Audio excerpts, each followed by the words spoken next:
Hey, what's going on, guys, and welcome back. So today we have a brand new Kickstarter that just released. I'm not even recording this 24 hours after the launch, and it's already 168,000 Canadian dollars funded, which just absolutely destroyed its $53,000 goal. Now, this game is Poglings, a pet sim. So if you're more into like monster battling and stuff like that, this probably won't be the game for you, but we're going to be checking it out, sort of going through the whole campaign, breaking it down, giving my thoughts and stuff like that. And towards the end, we're going to talk a little bit about what it means to have a Kickstarter that's successful like this, and what other devs should take from this and sort of utilize in their own Kickstarters. But we're going to check out the trailer first uninterrupted, so enjoy.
Alright, so jumping right into it, Poglings is a cute pet simulation creature collecting adventure. Evolve, breed, and race cute monsters known as Poglings. Stake claim to your island and grow your nest and establish yourself as the best Pogling hatcher. Now, I didn't know there was actually racing in the game until I just saw that trailer. And I mean, hey, I like me some Mario Kart, so if it's anything, if the racing mechanics are anything like that, I might find it quite enjoyable. Poglings will be released on Steam and Nintendo Switch. PlayStation and Xbox are unlockable by hitting certain stretch goals. Also, please note that the Nintendo Switch version of the game may not simultaneously release at the same time as the PC version. We see that time and time again. That's very basic. That's very, I don't want to say basic, it's very standard. What is beta access? Sometime before the official release, we will distribute early versions of the game to backers of the Digital Master Hatcher Edition tier and any tier higher, or if you've added beta access via an add-on. Beta is only accessible on PC. The beta version of the game will be incomplete and will likely have numerous bugs, unfinished visuals, and gameplay will change, but it'll be the biggest chance to impact the development of Poglings. You will likely not be able to carry over save gameplay from beta testing. Blah, blah, blah. Again, pretty standard stuff. So they have a Kickstarter exclusive Nintendo Switch physical edition and stuff like that. But we're going to more so focus on the game rather than like the pledge tiers and stuff like that. This will be linked below if you want to check any of these out. All up to you. Welcome to the Wild Vine Islands. You have to set sail to an assigned island among the Wild Vine, a scattered chain of tropical islands where magical creatures called Poglings exist. Each day is a new opportunity that will offer fun and unique challenges as you make friends and grow your nest of Poglings. Put in hard day's work and some of the colorful rare Poglings could be yours. Explore your island, discover its secrets, and race against other Poglings. Learn enough and you can become a master hatcher. Raise, breed, and evolve over 400 possible Pogling combinations. Explore your island, locate treasure, and discover many other secrets. Complete quests and challenges from your friends on the island. Catch bugs, go fishing, and grow food. Earn money, make upgrades to the nest, and take full ownership of your island. Race against other Poglings in order to earn titles, medals, and other rewards. These are features for the base game, and we'd love to add more if we reach certain stretch goals. So if we go over to here, a lot of people have been talking about this. Yes, the KO Garden from Sonic Adventure has served as a major inspiration for Poglings, as well as Animal Crossing and a little bit of Zelda. I like that they got the Wind Waker here. That's the best Zelda game. I don't care what anybody says. And then here you got some stretch goals. 40k is just the funding, so it's not technically a stretch goal. 40k USD, that's funded. 70k is an in-game selfie camera. 110k is an expanded island. And they don't have PlayStation or anything here yet, so it's probably a higher tier than that. Wondering what some of the potential stretch goals could be, read our FAQ section.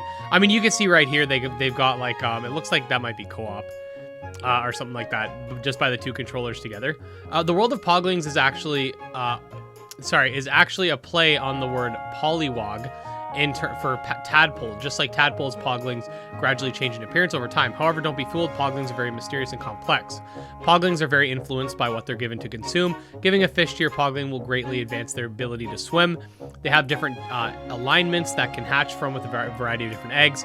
What eggs you'll be able to find determine what kinds of Poglings you'll be able to hatch and own, and of course some are more rare than others. And then this shows the kind of life cycle. You got child, evolution, second evolution, reincarnation. As a Pogling will age, you'll become eligible to enter a new phase of its life cycle if given an appropriate shard or stone. In addition to this, Poglings of different colors. There are also treasure Poglings, which have gem-like reflection sheen, and glimmer Poglings, which shine a very bright color, so kind of like shinies. Racing. Poglings can participate in racing. Parts of tracks include running, swimming, flying, and climbing. Which Pogling you choose can be very strategic. You can also cheer for your Pogling to give them a quick boost of speed, but be careful, they only have so much stamina. So it does look like you're not actually going to control them. It does look like it might just be one of those things that you can kind of cheer them on, like in Next Order, with the battles. With enough funding, we'd like to add features that let you race against your friends' Poglings. Here's some of the different tracks you can race on, and there's just some of the names. Breeding, once your Pogling's an adult, it can mate with other adults. Well, that's nice, because Pokemon just let them mate when they're kids. When it comes to determining their appearance, one is selected from each parent to pass on to the newborn. Most I've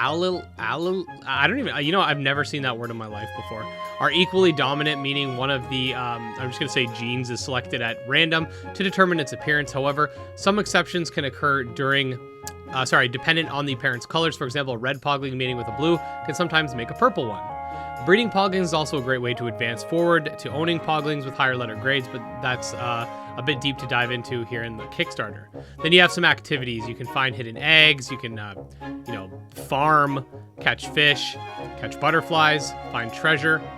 And then they got the story as well. So in a vast open sea, there exists a scattered array of islands called the Wild Vine. Inhabiting these islands are creatures known as Poglings, both cute and mysterious. Poglings hatch from very large eggs. Amongst the Wild Vine Islands are many Pogling hatchers who raise them for racing. Very experienced hatchers are referred to as Master Hatchers, a title reserved for those who have won many Pogling races. A Pogling hatcher at the start of their career must claim an island and establish it as their nest, and that becomes the land of Pogling hatchers to raise their monsters. At the start of an adventure, you're visited by Vincent, a proud serving representative of the Pogling Hatcher Association. Vincent finds you arriving with no money to begin your Pogling Hatcher career, since you're given the island on a loan by the PHA. And then here we go to the world. The time you spend in the Wild Vine Islands is comprised of navigating several parts of your island. The primary area is your nest, which is an area which you take care of your Poglings. Outside of your nest are many areas around the island that you can explore for things like treasure, catch bugs, go fishing, etc. So, pretty nice visuals. Then they go into the characters and stuff. I'm not going to go too deep with this stuff. and the team and stuff like that. You guys could check that out. More so, I was interested in talking about the basic premise of the game, which I think we have done here. Basically, if you have played that Sonic game that they mentioned with the KO Garden, I've never played it. This might be the kind of game for you. The racing aspect definitely is unique, and I did want to quickly say, a lot of monster taming devs will contact me and ask like what will help them be successful on Kickstarter, or what will help them grow their community and stuff like that. And while I'm obviously not like the end-all and be-all expert of how to get popular in terms of your game or on YouTube or anything like that, I do want to say the developer of this game, obviously they're a YouTuber, a much bigger channel than me if I remember correctly, but nothing to do with that. Even if you forget about the fact that they have a YouTube channel, they've been working on this game for 5 years before they even revealed it. A lot of devs will, and this is not an attack to any devs that do this, but a lot of devs will start showing off their game like a month after they started working on it, and that's totally fine, but it's one thing to like, you know, show everybody your development as you go, but it's another thing to like, you know, show it off after a month of working on it and then be like, here guys, back me on Kickstarter. Like, what we're seeing with this Kickstarter is a very polished product that looks like realistically it's kind of like in the end of its like development cycle. It doesn't seem like there's a lot more that needs to be done for this game. Whereas like I've seen games go on to Kickstarter that are very, very bare bones and don't really have a proof of concept. So I do gotta say, like, you know, kudos to them for, you know, waiting this long. And I think being a content creator is probably part of that. They didn't want to show something off that's bad because first impressions are very important. So yeah, I just gotta say, like I'm not surprised this game got funded so quick. And, I wish the developer all the best. I will keep you guys updated on any relevant news, because even though it's not typically my type of monster taming game, I prefer battling and stuff like that. I always keep you guys up to date on all things in the genre. So if you do want to stay up to date, definitely subscribe to the channel. You can check out this Kickstarter if you do decide to back. Make sure you read through everything. Make sure you're comfortable with your decision. As always with these Kickstarter projects, nothing's 100% guaranteed. And just want to say special thanks to my patrons, especially Jim Hamilton, Dro Ghost, Dark Persona, Exodus, and Candy Morency. And we'll see you next time. Peace.